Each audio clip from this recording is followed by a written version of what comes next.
We're going to open it up to the audience a few times during this, but if anyone has any first putting questions, or not yet, it's fine. Oh boy. Okay, yeah, I really appreciated the sound work you did in all of your films. I think they came across really well. And you said that you used a Magdubber to record it. I'd like to know like the process of how you recorded all of that and mixed it. I think it's quite inspiring. At the beginning, it was really with a little cassette recorder, so it was really low key.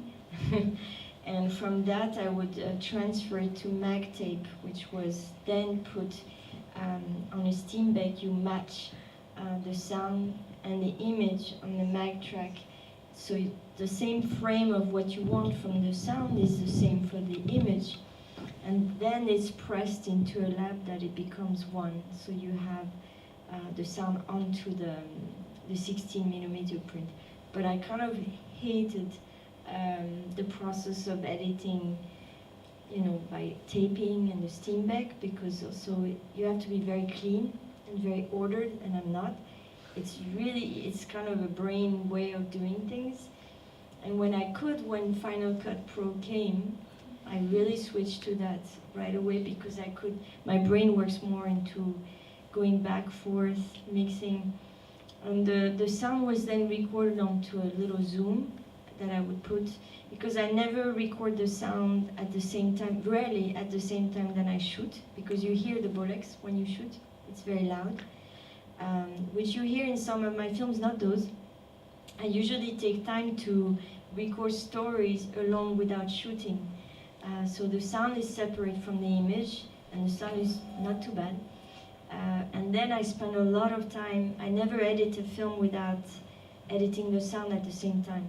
And there's like 18, 20, 28 tracks of sound with Foley's that I do, then collection of records that I collect, music, then stories that I record, and then also environment sound from the person's home or life during the process for portraits, for example.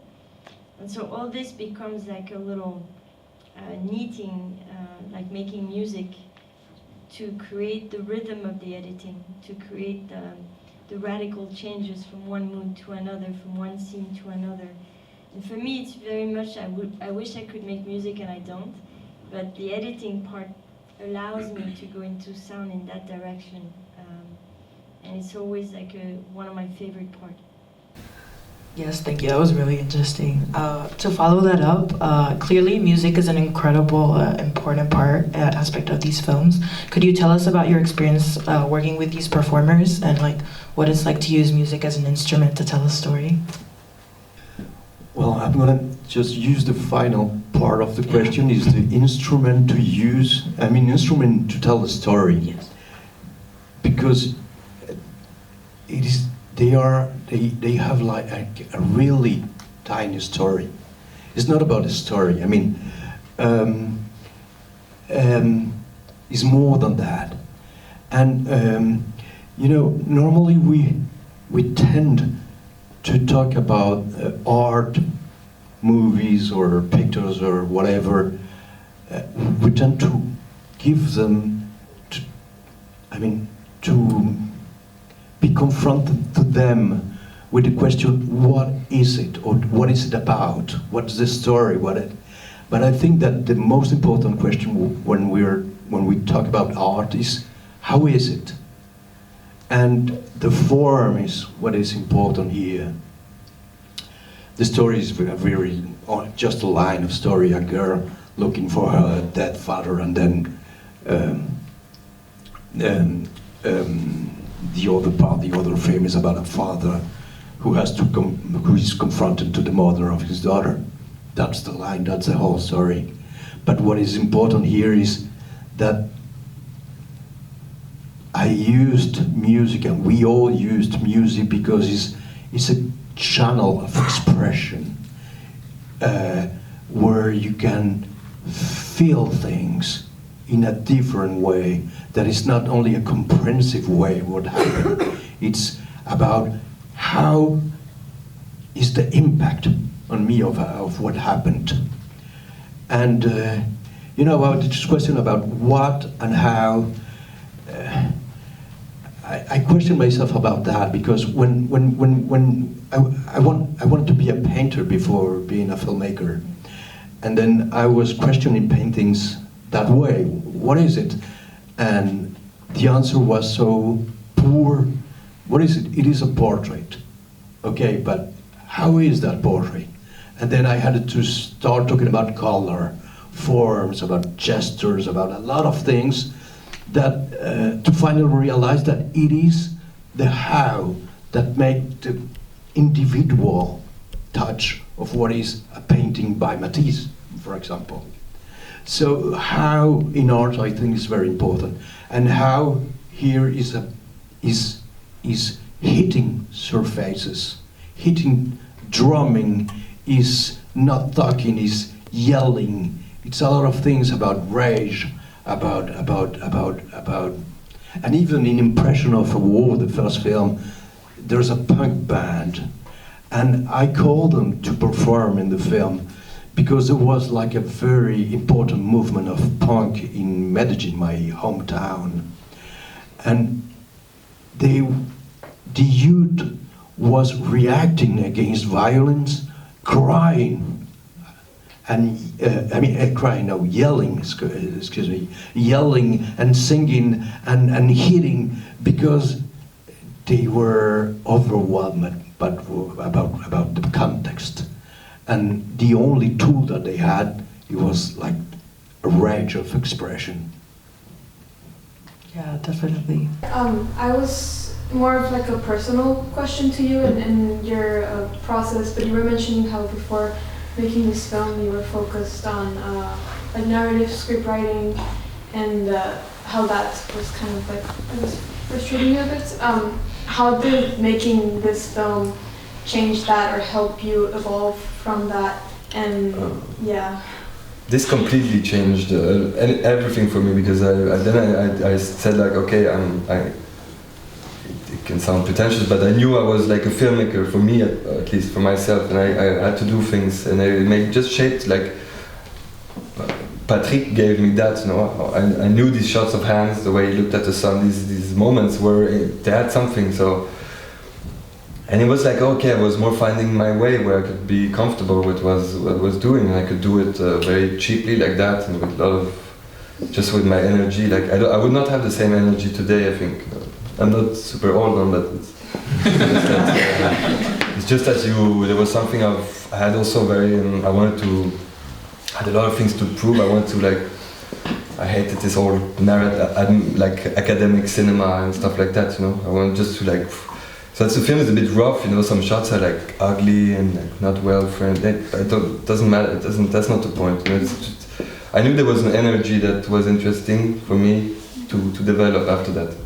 And after that, it was much easier. I didn't give a shit. I mean, because you have to find money. So I always struggle to find money, you know. So it's like that. And in France, you have to be very, you know, the films are strange like this, that you cannot really write or explain before you're doing them. They don't get money. You know? I got money after, when the film was done, but then you're like, okay. But it was good in that way. But now, for example, today I've made 3 more films than after this one, and now I need more money. I need money to do, but things have changed a lot also, and it's just more. I'm talking too much with the wine. I'm very interested in the idea of what cinematography is and what image making is. Maybe making films as a director is my part of exploring that question outside my professional context, which is being a cinematographer.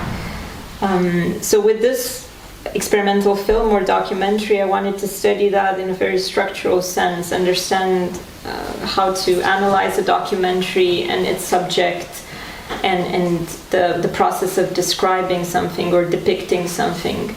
And it was clear from the start that my main character would be a volcano, so I tried to embody that in the film and to understand the processes that happen in a volcanic eruption, especially in that side of the Atlantic, that kind of eruption that happens on those islands, and there are as many as a few hundreds per day. Sometimes they're underwater, sometimes, they're small, big. There's a lot of volcanic activity that I really wanted to understand and transcribe in a cinematographic language.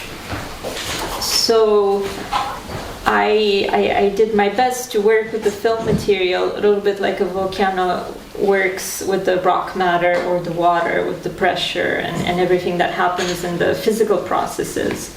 And at the same time, trying to understand what does it mean to describe, I don't know, a volcano in itself? What is the process of description? So I used a number of different processes from different films, from negative to black and white to positive to infrared film. I used a lot of still photography and then classic animation, frame-by-frame animation from that still photography, and a lot of laboratory special effects. I kind of let myself go wild on everything that I could in the sense of artificial analog special effects, trying to recreate that volcanic eruption with my film material, a little bit like, you've seen. Alors la première chose, c'est que j'aime bien tourner sur trépied, ça vous l'avez remarqué, j'aime bien que les plans prennent leur temps, pour plusieurs raisons, parce que c'est le cinéma que j'aime, parce que je suis beaucoup habité aussi par des photographes qui m'ont nourri mon regard. Mon entrée dans l'art n'est pas forcément que par le cinéma, mais aussi par la photographie. Ensuite, je tourne aussi avec une focale fixe, le 50 mm. Là, il y a le 50 mm et le 35 mm. C'est une focale fixe qui nous oblige à bouger. En fait, quand tu tournes avec le 50 mm, si tu veux faire un plan qui est plutôt large, tu te recules. Si tu veux faire un plan qui est plutôt proche, tu vas te rapprocher. Je trouve que le zoom, c'est quelque chose de paresseux, en fait, dans la pratique. Donc ça, moi, je suis plutôt contre l'idée du zoom. So first, I really like to use tripods, and I really like to give times to what I film and let the shots kind of take their times. And I'm also very influenced by photography, so I used a fixed lens of 70 millimeters to film this, and using that kind of forces us to move, because you can't, you have to physically move if you want a closer shot or wider shot. And so I think that using a zoom is kind of lazy, so I'm against that. Voilà, et ensuite il y a le dispositif du champ contre champ et du hors-champ surtout que j'essaie d'utiliser, c'est-à-dire Malika qui regarde vers la porte, donc il y a l'utilisation du hors-champ que j'essaie de faire vivre. C'est quelque chose que j'essaie de travailler en tout cas dans mes films aussi beaucoup. I also try to work with this idea of what's outside of the frame, and for example when Malika looks out, to kind of explore this idea of what's outside of the frame. Et ensuite là j'utilise la porte pour découper mon plan. Quand j'ai envie de filmer quelqu'un qui est en train de partir vers son camion, du coup je cadre la porte et je mets mon bord de cadre pour focaliser sur l'endroit. En fait, presque j'utilise la porte un peu et le cadre dans le cadre un peu comme un zoom pour dire au spectateur, j'ai envie que vous regardiez là, à cet endroit, là, ici.